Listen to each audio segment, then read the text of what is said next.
अस्सलाम वालेकुम नादरीन, आप यूट्यूब चैनल देख रहे हैं। मैं इमरान खान हूँ। अब तक की जो सूरत हाल है वो मैं आपके सामने रखता हूँ। सूरत हाल डोनाल्ड ट्रंप को शायद समझ नहीं आई। यानी जंग के हवाले से इन्होंने जंग तो शुरू कर दी, मगर जंग के नताइज क्या होंगे इस बारे में अंदाजे और तखमीने गलत साबित हुए। वाइट हाउस और डोनाल्ड ट्रंप एडमिनिस्ट्रेशन के अंदाजे बिल्कुल ही गलत साबित हो गए हैं। कुछ रिपोर्ट्स के मुताबिक इसराइली इदारों ने या इसराइल की जानिब से यकीन दिलाया गया था अमेरिका को कि ख़मेनी के बाद ईरानी घुटने टेक देंगे और उसके बाद हम रजीम चेंज कर सकेंगे, सूरत हाल बड़ी कंट्रोल में आ जाएगी। लेकिन ऐसा हुआ नहीं, बल्कि मामला उसके बरक्स हो गया। ईरान ने उसके बाद ज़्यादा बुरी तरह अटैक शुरू कर दिए और बहुत बड़े पैमाने पर किए। मैं आपको बताता हूँ कि आगे क्या हुआ। अमेरिका का बहुत बड़ा जंगी नुकसान हो गया है और ये अमरीकी तारीख के अंदर बदतरीन टाइम चल रहा है। अगर आप ये देखें, ताकत का मुआवजा करें तो इस नुक्ता नज़र से अमेरिका कोई रशिया के साथ या चाइना के साथ नहीं लड़ रहा, या कोई बहुत बड़ी ताकत के साथ नहीं लड़ रहा। ना उसकी लड़ाई इस वक्त कोरिया के साथ है। अमेरिका लड़ रहा है ईरान के साथ, जिसके पास अपनी कोई एयरफोर्स भी नहीं है। लेकिन जो नताइज है वो बहुत भयानक है। अमेरिका के अंदर भी एहतजाज शुरू हो गया है ईरान के ऊपर हमला करने की वजह से। तो अलग अलग तरह के लोग हैं। अमेरिका में डेमोक्रेसी है, वहाँ पर आप एहतजाज कर सकते हैं, अमेरिका के हक़ में भी, अमेरिका के ख़िलाफ़ भी।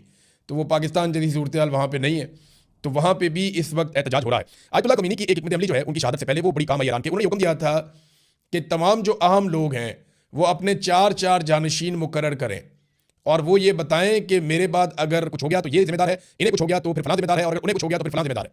और जो लोग भी जिस वक्त ड्यूटी पे हों वो अपने अगले जानशीन इसी तरह मुकर्रर करते जाएं, ताकि किसी वक्त भी लड़ाई की सूरत में ईरान में क़यादत का फुकदान ना हो। अब ये हिकमत अमली काम कर रही है।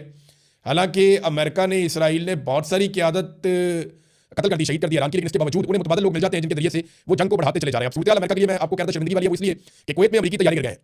अमेरिका ने जो अब तक तस्लीम किया है वो तादाद 3 है। 3 F-15 तैयारी अमेरिका के बड़े शानदार तैयारी, जैसे कि डोनाल्ड ट्रंप कहते थे कि ब्रांड न्यू ब्यूटीफुल प्लेन्स, तो इसी तरह जो अमेरिका के ब्रांड न्यू ब्यूटीफुल प्लेन्स हैं वो वहाँ पे कुवैत में गिर गए। अब इसमें अलग अलग तरह की इत्तला आ रही है।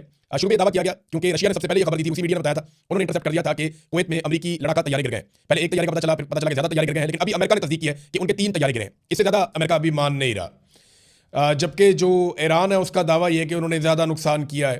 अब ये तैयारे गिरे कैसे, ये सवाल पैदा होता है। कुवैत की जो वज़ारत दिफा है उन्होंने ये कहा कि सुबह के वक्त अमेरिका के मुतअद्दिद तैयारी गिरकर तबाह हो गए। अब ये कुवैत की वज़ारत दिफा के तर्जुमान की जानिब से ये सोशल मीडिया पे बताया गया कि मुतअद्दिद अमेरिकी फौजी तैयारी गिरकर तबाह हो गए हैं। इसमें ये नहीं बताया गया कि कितने तैयारी गिरकर तबाह हुए। अब अमेरिका ने तो 3 कहा है, इंडिया भी नहीं मानता उनके कितने गिरे। तो जिनके गिरते हैं वो ज़्यादा तो मानते नहीं है, लेकिन 3 तैयारे तो माने। उसके अलावा कुछ 6 पायलट हैं और उनमें से 3 पायलट्स को उनकी तस्वीरें भी आ गई हैं, जिनको कुवैत की आवाम ने पकड़ लिया। बल्कि डंडे के बलबूते पे एक कुवैती शख्स ने डंडा हाथ में पकड़ा हुआ है और उसने काबू कर लिया एक अमेरिकन पायलट को, और गाड़ी की डिक्की में उसको डाला हुआ है अमेरिकन पायलट को। ये वीडियो भी आ गई है। तो इस किस्म की चीज़ें जो हैं वो अब सोशल मीडिया पे हर तरफ वायरल। ये जो अवाम है अरब ममालिक के, इनकी जो वीडियो आ रही हैं, ये जो चीज़ें हम देख रहे हैं, उसमें ऐसा दिखाई देता है कि अवाम साथ खड़े हैं। उनकी हमदर्दियाँ अमेरिका और इसराइल के साथ नहीं है, बल्कि उनकी हमदर्दियाँ ईरान के साथ है। ये बड़ी हैरतअंगेज़ चीज़ है कि जो अरब हुक्मरान है उनकी हमदर्दियाँ ईरान के साथ वैसे नहीं है, वो सपोर्ट